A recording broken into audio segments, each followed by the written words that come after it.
গিয়ে দেখলাম এই জায়গাতে অক্ষণে তারার পরিবারের এমন কোনো সদস্য গিয়ে সেখানে দাঁড়াতে পারত যে দাঁড়াইব তার বিরুদ্ধেই তারা এখানে গিয়ে আতঙ্কতা সৃষ্টি করবে। এমন ধরো মর্মান্তিক একটা ঘটনা আমরা ত্রিপুরা রাজ্যে আগে কোনো সময় দেখছি। এমন মর্মান্তিক ঘটনার হিসাবে আমরা যে আউটপোস্টে আছে আউটপোস্টে গিয়ে আমরা প্রত্যেক বেলায় এই যে শোচনীয় সিচুয়েশনটা হয়েছে আমরা জানাইছি, কোনো পদক্ষেপ নেওয়া হয়েছে না। এমনকি এরকম হইতে কালকে রাত্রে গিয়ে সেটা একটা বিশাল একটা রূপ নিয়ে ধারণ করছে।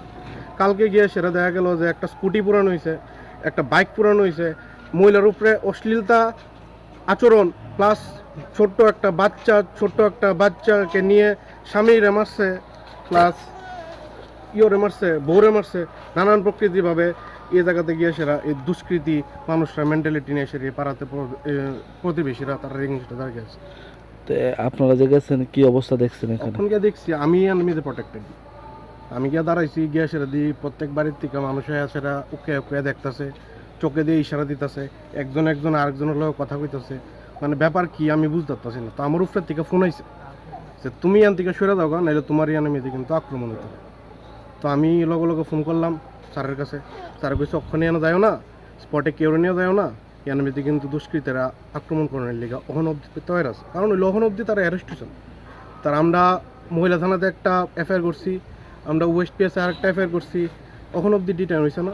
আমরা এটাই এই বাচ্চারা নিয়ে মহিলারা কোনখানে থাকতেছে? মানে ওখানে বাচ্চারা নিয়ে তাহলে একটা বোনের বাড়িতে বাপের বাড়িতে আছে, বাপের বাড়িতে যখন বাচ্চারা নিয়ে কোনো মতে আছে, সারাটা দিন রাস্তায় ঘুরছে, বাচ্চারা এনে আসতো। অক্ষণে গিয়ে আমরা ইয়ান মিলে প্রস্তুত হয়েছি, অক্ষণে ভাবছি যে ইয়ান থেকে গিয়ে জিনিসগুলো নিয়ে ফিরে আমু। ঘড়ি রয়েছে, চাবি রয়েছে, কোনোখানে যাওয়ানোর কোনো কিছু নাই, চাবি টাবি রয়েছে, কাপড়পত্র রয়েছে, বাচ্চার খাওয়ান রয়েছে, ইয়ান আমি তো যাওয়ানো যাইতেছে না, কোনো কিছু আনানো যাইতেছে না। এই যে আপনি তো অ্যাডভোকেট, আপনি সুরক্ষিত না, কি বলবেন এই জায়গার বিষয় নিয়ে? আইন যদি এরকম হয়ে থাকা তাহলে মানুষের পক্ষে দেখুন একটা অ্যাডভোকেট পাবলিকের জন্য, আর যদি একটা অ্যাডভোকেট যদি সেফ না থাকে তাহলে পাবলিকে এনিমিতে সেফ থাকতো না ত্রিপুরা রাজ্যে। এই জিনিসটা নিয়ে সেটা আমি একটা বার্তা দিতে চাই ত্রিপুরাবাসীদের যে এরকম পদক্ষেপ নিয়ে সেরা এইসব যে ঝামেলা যাই হইতেছে এই ত্রিপুরা রাজ্যে এইসব তাতে বন্ধ হয়ে যায়। মুখ্যমন্ত্রীর উদ্দেশ্যে কিছু বলবেন? ওখানে স্যারের যদি এই জিনিসটার দিকে না দেখে, এই অত বড় বাড়িটা ভাঙছে, যদি স্যার যদি এদিকে না দেখে তাহলে এটা তার পক্ষে অসুবিধা দিব। ত্রিপুরা রাজ্যের মানুষের আইনের প্রতি যে ভরসাটা আছে এটা ভেঙে যাবে। আপনার নাম? আমার নাম অ্যাডভোকেট প্রিয়তম দেব। এই বিষয়টা আপনারা থানার ওসি বাবুরে জানাইছেন? জানাইছি, তাই না আইবো আজকে রাত্রে আইসের নিয়মিত স্পট ভেরিফিকেশন করবো, বাকি কি তদন্ত আছে এটা পুলিশের। কোন থানারা জানাইছেন? আমরা ওয়েস্ট পিএসে জানানো হয়েছে। ওয়েস্ট 24 ঘন্টা হইতাছে প্রায়, এখন অব্দি 21 কে অ্যারেস্ট করা হয়েছে না। এটা তো ওখানে ইনভেস্টিগেশনের পার্ট, তারা আমরা জমা দিয়ে দিছি এফআইআর, ওখানে তারা কোন সময় ডিটেইন করবো না করতো এটা ওখানে পুরো। কয়জনের নামে দিয়েছেন আপনারা? আমরা 19 জনের নামে আমরা এফআইআর করেছি। এর মধ্যে মেন কে আসলে? মেন কালু আছে একজন আছে কি সুবল, হ্যাঁ কালু মেইনলি একজন প্রাইম একিউজড আছে এনিমিতে, যারা সবাই এনিমিতে ম্যানিপুলেট করছে পুলিশেরা এই যে আক্রমণটা করানো হয়েছে। এনিমিতে মেন হলো কালু নামে একটা ব্যক্তি, পাড়া প্রতিবেশী সবাই চিনে ওকে।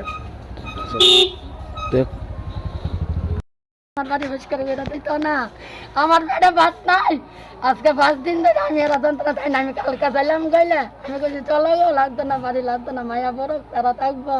তা আমার এই সুযোগটা দিচ্ছে না, কেরাটিনের পেট্রোল লেগে গেছে, আমার মায়ের গাওয়াটা আল্লাহ দিব 2 তালার উপরে উঠটা সেই ক্যামেরাটি ভাঙ্গা মনিটরটা সহ লেগে গেছে। আমারে বাথরুমে নিতে নিচ্ছে, আমি ভাইয়ের সামনে কই না নিয়ে কাপড় শিখছে সাপল দেখে আমার বাথরুমে ধুয়াইয়া গাইতেছে, তা করতে জয়েন তো মারলাম, তোরা নিয়ে আমি পালুম। তারা কয়জন? তারা আসলো তারা 4 জন।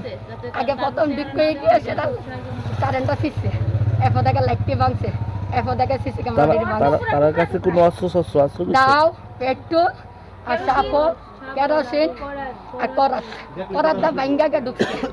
আচ্ছা, এই যে বিষয়টা আপনি এর আগে পুলিশে জানাইছেন? জানাইছি, মনির স্যারের জানাইছি। কিতালিয়া ঘটনাটা মায়েরা 2 তালার উপরে একটা ছোট্ট একটা গর্ত তুলছে, 3 দিয়া তারা খালি মদ খা, তারা খালি করতো কাজ দেখতো। আমার জামাই দুষ করছে, তারা কয়েকদিন ধরানি দিছে, দেখ আমার গেটের সামনে মদ খাইস না, যে সময় তারা পারে না। 4টা সিসি ক্যামেরা লাগাইছি, 4টা সিসি ক্যামেরা লাগাইছি। আর কালুর নামে আমার কোনোদিনও কালুর লোক আমার ঝগড়া জাতি নাই, কালুর হলে আমার কোনোদিন থানার যাওনি নাই। হের খালি একটাই সারিছি আমার বাড়িটা কোনো হের জ্বালাইতাম। হে আমার নিয়ে আসিলা পাইপের জায়গা তো দাঁত দিছে, হে বাথরুমের ভিতরে ঢুকাইছে নিয়ে আসিলা। আমি নির্জা বিচার চাই আমার দুইটা মায়ের হলে আমি বাড়িটার ভিতরে কেমনে থাকুন। আমি যখন বাড়িটা থাকতারি আমার পুলিশের যখন ইয়ে থাকে আমি বাড়িটা বেড়া টেড়া দিয়ে সুন্দরভাবে আমার দুইটা মায়ের লোক যখন বাড়িতে থাকতে পারি। আমি ওর দূরে চাই। আপনার নাম? আমার নাম পারমিতা রায়। আর যদি না হো তাহলে আমি যদি মরি, আমার দুই মাইয়া যদি মরে তাহলে হেড দায়ী এটা হইব। আপনার স্বামীর নাম কি? জয়ন্ত রায়। এই জায়গাটা কি ধরা হয় যে এটা হচ্ছে মধ্যমগর হাই স্কুলের সামনে। আচ্ছা, এলাকার লোক তো দেখা গেল আপনার বিপক্ষে কথা ওই বলছে। এলাকার লোক বিপদ হইব কেন, হে নিয়ে সেটা মদ খাওয়াইতেছে, হের হইতো সব চালা ফেলা। আমরা ডাক দিছি কয়েকদিন সিসি ক্যামেরাটা লাগাই লাইছি, হের ব্যবসাটা নইতাছে না, হে নিয়ে সবের উসলাইতেছে। তোরা সিসি ক্যামেরাটা আগে ভাঙবি, আর বাড়িটা আমি কিনা সেটা আমি মদের আসল দিন দোকানে। এর প্রবলেমটাই তো আমার সিসি ক্যামেরা। হ্যাঁ সিসি ক্যামেরা কেন এ মদ আছে, মহিলা গেলা বাজারে মদ ব্যস্ত আছে, ডাক সব ব্যস্ত আছে। আর মহিলার পাচার করে হে, হ্যাঁ মহিলারা পিছিয়ে খালি ঘুরে। মহিলারা যেই বাড়ির দুই তিনটা মাইয়া দেখবো, হ্যাঁ এই বাড়ি সারতো না, দরকার লাগে বাড়ির বেটাইতে মেরা লাগবো, হ্যাঁ মাইয়া লাগবো। হ্যাঁ মহিলার আমার নিচে গা বাথরুমের ভিতরে আমার মাইয়া আমার ছোটো মায়েরা লইতে সাথে পিছা দেয় কান দিছে, দেয়া যা ছোটো মায়েরা দিয়ে যা, তোর মেলা লাগবো কইটারে মারলে তোর ব্যক্তি করে রাখতে রুম। এখন বাড়িতে গেছেন আপনারা? না আমরা বাড়িতে যাওয়ানোর মতন নাই, আপনারা সাহায্য তো এখন আপনারা কই থাকতেছেন? আমরা রাস্তা সকাল থেকে কালকে রাস্তা থেকে হনুবি রাস্তাতেই ঘুরতেছি। আমার মায়ের আমার মায়ের আমার অবস্থা জট নাই, আমি বাড়িটা ঢুকতে পারি না, তারা জানতো না।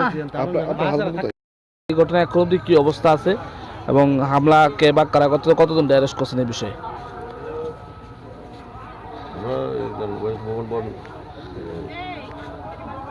থেকে একটা মানে এরিয়া থেকে একটা খবর পাইছি একটা বাড়ির মধ্যে কিছু লোক হামলা করছে। তখন আমরা আইসি থানার সিটিসি সহ সব আমরা ঘটনার দিক থেকে সবাই দেখলাম মানে এই এলাকাটাতে যার বাড়িতে জয়ন্ত রায় বাড়িতে কিছু ভাঙচুর হয়েছে, কিন্তু কারেন্টও তখন আসলো না। এলাকার সব মানুষ জয়ন্ত রায়ের বিরুদ্ধে ক্ষোভ প্রকাশ করতেছে।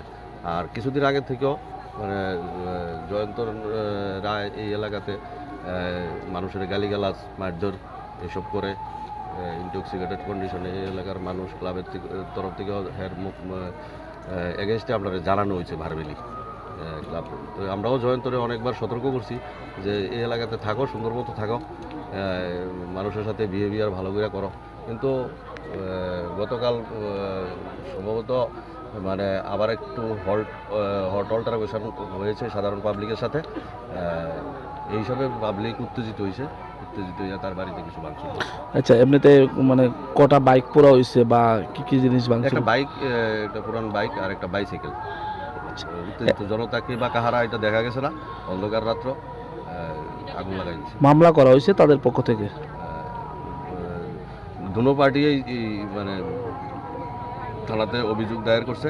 এখন কোন জায়গাতে মামলাটা রেজিস্টার হয়েছে আমি করতে পারি। আমি এখন এলাকাত শান্তি শৃঙ্খলা যাতে বজায় থাকে এই জন্য আমি ভিজিট করতেছি। আচ্ছা, এই পরিবারটা এখন কোথায় আছে এবং কি অবস্থা আছে? পরিবারটা সেভই আছে, তার বাপের বাড়িতেই আছে, পাশে বাপের বাড়িতেই আছে। পুলিশের সহযোগিতা কি তারা বাড়িতে আসতে পারবে না? না বাপের বাড়িতেই থাকবো। তার বাপের বাড়িতে কোনো ভেজাল নাই, এইখানে কোনো উত্তেজনা নাই।